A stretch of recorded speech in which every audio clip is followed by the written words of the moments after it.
terkait tudingan ijazah palsu. Pemeriksaan dilakukan di Mapolresta Solo, Saudara, dikarenakan alasan kesehatan yang sudah dikonfirmasi juga oleh kuasa hukum dari Joko Widodo.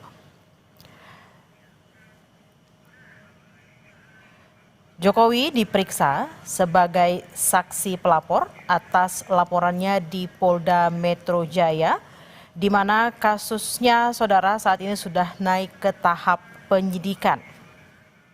Tadi Presiden ke-7 RI Joko Widodo hadir di Mapolresta Solo sekitar pukul 10:15 waktu Indonesia bagian Barat dan didampingi oleh tim kuasa hukumnya.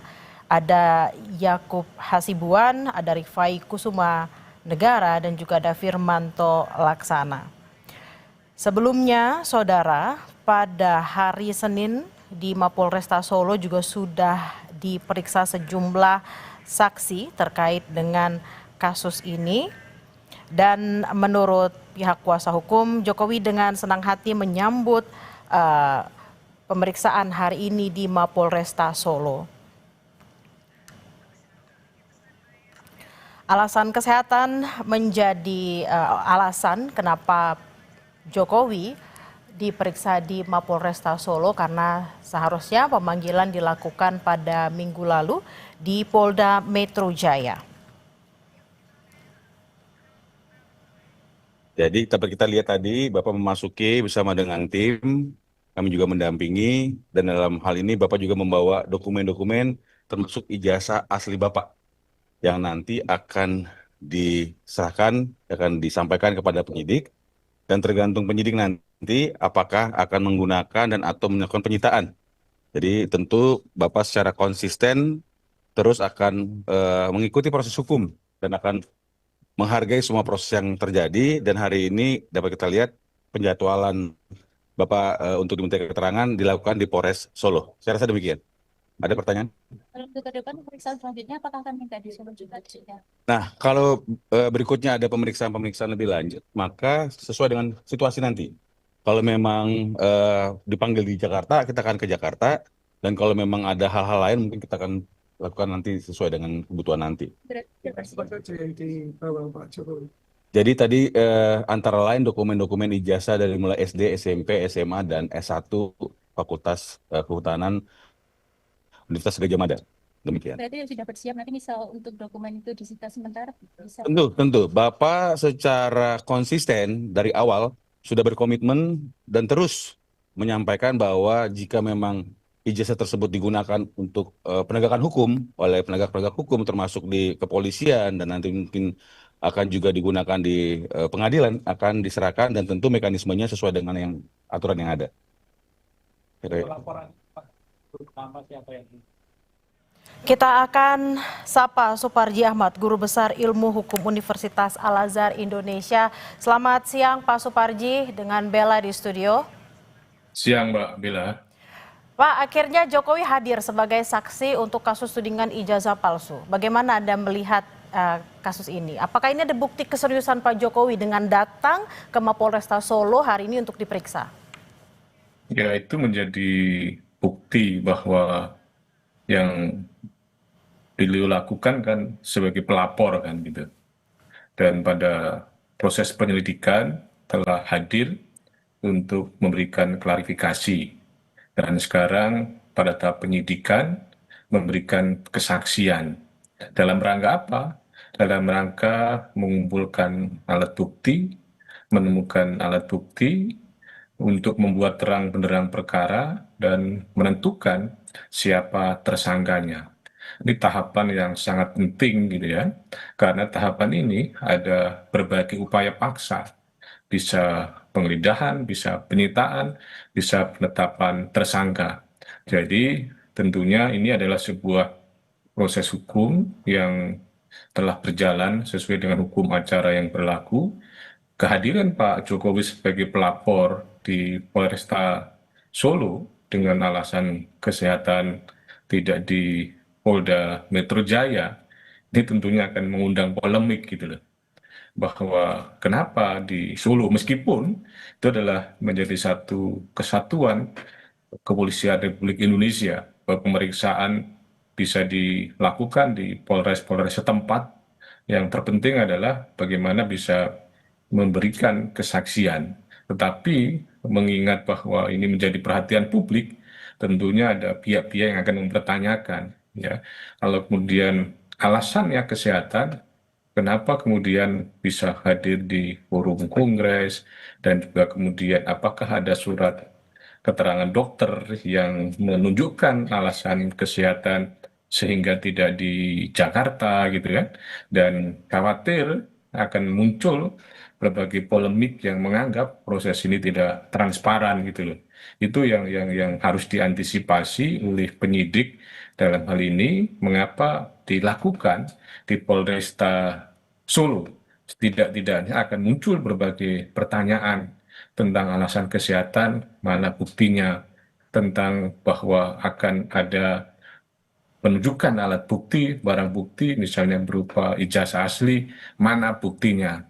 Apakah kemudian akan dilakukan penyitaan, mana buktinya?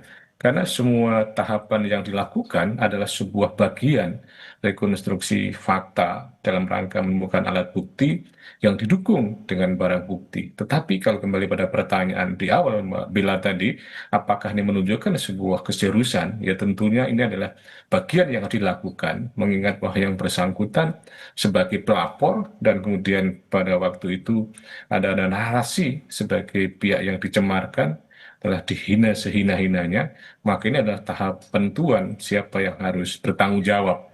Penyidikan ini ujungnya adalah akan menentukan siapa tersangkanya, dan harus dicermati sekiranya nanti ada penetapan tersangka, termasuk kemudian penyitaan atau kemudian penggeledahan, kemungkinan berpotensi adanya pra peradilan. Artinya apa? Bahwa penyidik harus hati-hati benar, berhati-hati cermat ya, berhati-hati dan cermat dalam konteks aspek substansi, prosedur dan kewenangannya. Jangan sampai menyisakan itu adalah masalah berupa polemik dan kemudian berujung pada adanya pra peradilan tentang pengujian tentang sah dan tidaknya penetapan tersangka atau kemudian penyitaan ataupun penggeledahan. Jadi poin penting yang harus diperhatikan oleh penyidik adalah supaya prosedur hukum formilnya diperhatikan sehingga nanti tidak muncul ya gugatan pra peradilan gitu, Pak. Ya. Pak Suparji, tadi kuasa hukum mengatakan ada sejumlah dokumen termasuk ijazah asli yang dikatakan dari SD hingga S1, juga ada flash disk yang dibawa untuk diperiksa hari ini. Sebelumnya di hari Senin juga ada 8 orang saksi yang diperiksa. Apakah memang dengan sejumlah dokumen dan juga saksi-saksi yang sudah diperiksa, apakah Anda mengira akan ada penetapan tersangka setelah pemeriksaan-pemeriksaan ini, Pak? Ya, bahwa alat bukti yang diperlukan yang utama kan berupa surat kan. Dan dalam hal ini tentang ijazah ya, Pak Jokowi. Tapi pada sisi yang lain bahwa itu tidak bisa berdiri sendiri, harus didukung dengan alat bukti yang lain berupa saksi. Karena putusan MK 21/2014 untuk menentukan orang menjadi tersangka harus didasarkan minimal 2 alat bukti yang tentunya bisa didukung supaya terang benderang keterangan dari ahli. Nah, itulah yang bisa jadi sandaran untuk kemudian menetapkan seorang menjadi tersangka. Kalau kemarin sudah diperiksa saksi, hari ini diperiksa saksi lagi, terus kemudian ada barang yang disetujukan berupa ijazah, dan kalau memang pada alat bukti tadi itu memperkuat bahwa ijazah Pak Jokowi adalah asli, maka dengan demikian apa yang disampaikan oleh para terlapor adalah sebuah fitnah, sebuah pencemaran nama baik ya, karena sesuatu yang benar dinyatakan tidak benar sehingga kemudian namanya Pak Jokowi menjadi tercemar. Maka kalau ini bisa dibuktikan bahwa ijazahnya adalah asli, terus kemudian didukung oleh saksi-saksi, maka ya potensi untuk ada pihak yang melakukan pencemaran nama baik itu cukup besar. Atau dengan kata lain bahwa penetapan tersangka ya cukup besar dilakukan, karena bahwa proses penyidikan tadi itu ujungnya adalah menentukan siapa yang menjadi tersangka. Jadi kita tunggu saja bagaimana nanti penyidik memperkuat alat bukti tadi itu. Poin utama yang dilakukan adalah bahwa tidak hanya bersandar kepada misalnya pelapor atau kemudian barang bukti yang dibawa kepada pelapor gitu ya, tetapi juga orang-orang yang dilaporkan atau dalam tanda petik calon tersangka itu adalah juga diperiksa. Karena prosedur yang ada dalam putusan MK tadi, salah satu prosedur yang dilalui sebelum menetapkan tersangka, diperiksa dulu siapa calon tersangka. Memang tidak ada nomenklatur calon tersangka, tetapi bahwa pihak-pihak yang diduga atau berpotensi menjadi tersangka bisa dipersepsikan sebagai satu pihak calon tersangka. Artinya apa? Bahwa ini tidak hanya kemudian bersandar pada saksi kemarin atau kesaksian pada hari ini, bahwa pihak-pihak yang dilaporkan juga harus diperiksa terlebih dahulu supaya kemudian menjadi berimbang kan gitu, menjadi adil dan tidak hanya sepihak itu harus dilakukan juga gitu ya. Nah, Pak Suparji, terkait juga dengan ada beberapa nama-nama yang diperiksa sebagai saksi ya dalam pelaporan Jokowi ini. Juga kemarin Roy Suryo CS mendatangi Polda untuk mengajukan permohonan gelar perkara khusus karena ini prosesnya sudah naik ke penyidikan. Nah, bagaimana Anda melihat apakah mungkin permohonan gelar perkara khusus ini akan dikabulkan oleh polisi? Jangan dijawab dulu Pak Suparji, kita jawab usai jeda. Tetaplah bersama kami di Breaking News Kompas TV.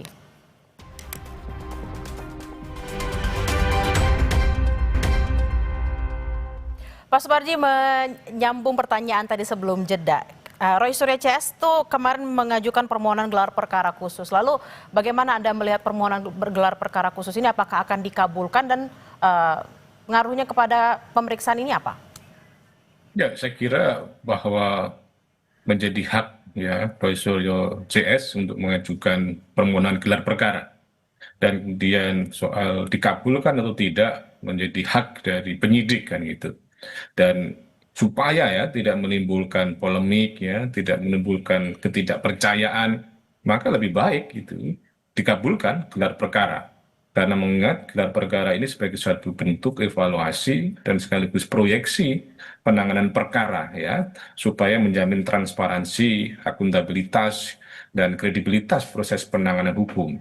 Nah, bagaimana pengaruhnya tentang penanganan perkara ini? Ya, menurut saya bahwa dengan gelar perkara ini akan memberikan semacam pengaruh yang cukup kuat gitu ya tentang bagaimana mekanisme pembuktian gitu. Disitulah akan diberikan kesempatan bagi pemohon, bagi pengadu untuk menjelaskan kan mengapa mengajukan gelar perkara, tapi sebaliknya ya bagi misalnya pihak yang teradu ya dalam hal ini konteksnya adalah pelapor juga punya hak kemudian untuk memberikan pandangan, memberikan semacam pembelaan dalam tanda petik ya. Pada sisi yang lain kemudian ada penyidik, maksud saya penyidik yang melaporkan penanganan perkara tadi itu, dan kemudian ada ahli yang akan memberikan pandangan-pandangan berdasarkan ketentuan keilmuan dan pengalaman yang dimiliki. Nah, berdasarkan tahapan tadi itu, maka kembali pada kewenangan penyidik ya untuk mengambil sebuah kesimpulan bagaimana penanganan perkara. Apakah memenuhi unsur, apakah kemudian tidak memenuhi unsur, atau perlu pendalaman, atau kemudian perlu periksa ahli, atau pemeriksaan alat bukti yang lain, dan lain sebagainya.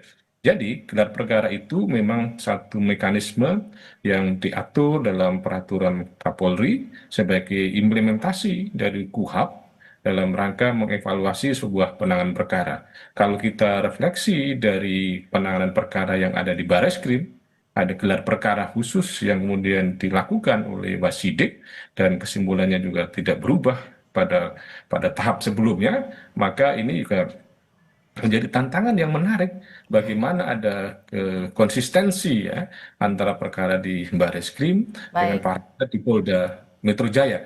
Karena apakah kemudian kemungkinan potensi yang akan ditanyakan adalah bahwa seandainya ini mengatakan adalah pencemaran nama baik karena ijazahnya asli, mana putusan pengadilannya kan gitu loh. Kan putusan dari Bareskrim bahwa tidak ada peristiwa pidana. maka kemudian dihentikan. Dengan demikian kesimpulannya bahwa ijazahnya adalah asli, yang kemudian jadikan keterangan, jadikan surat, jadikan alat bukti di Polda Metro Jaya. Tetapi kemungkinan besar itu tidak akan menimbulkan kepuasan karena apa? Belum berdasarkan putusan pengadilan gitu. Ya. Baik, terima kasih atas perbincangan kita siang hari ini, Suparji Ahmad, Guru Besar Ilmu Hukum Universitas Al-Azhar Indonesia. Selamat beraktivitas kembali, Bapak. Terima kasih.